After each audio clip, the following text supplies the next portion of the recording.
The blood sunset. The city had long fallen asleep when a huge tent suddenly appeared on the outskirts. No one knew where it came from.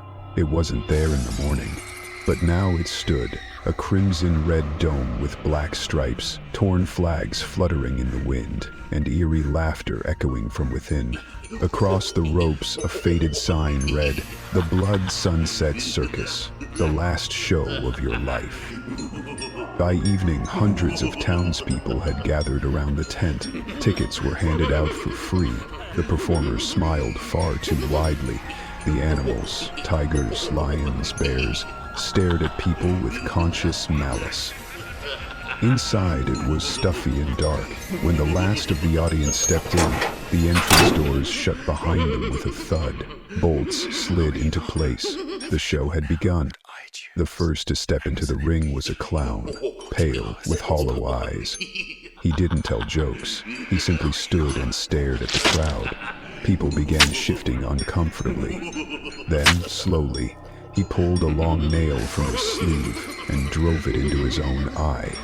Without a cry, without changing expression, blood sprayed onto a little boy in the front row who immediately began to cry. Then the lights went out. When they came back, 10 acrobats were in the ring, but their bodies were wrong. Twisted joints, elongated limbs, broken spines. They leapt into the stands, snapping necks, tearing throats with their bare hands. No one had time to react. The animal cages opened, but these were no longer animals. Their eyes glowed green.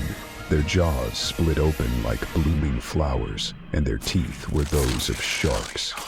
They tore into flesh like it was nothing.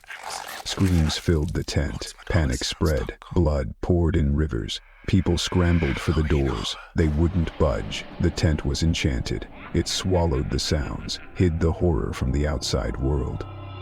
The aerial gymnasts descended from the ceiling, their arms replaced with hair, long and black, choking and tearing victims apart.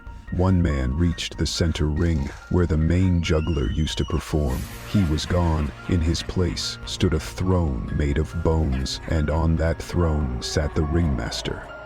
His face was hidden behind a mask, but blood dripped from his eyes. He rose and spoke. "You came for a performance. It ends when the last scream dies." He clapped his hands, and the tent began to close in, slowly, relentlessly, like a snake coiling around its prey. The ceiling lowered. People cried out. Those who survived fell to their knees, begging for mercy.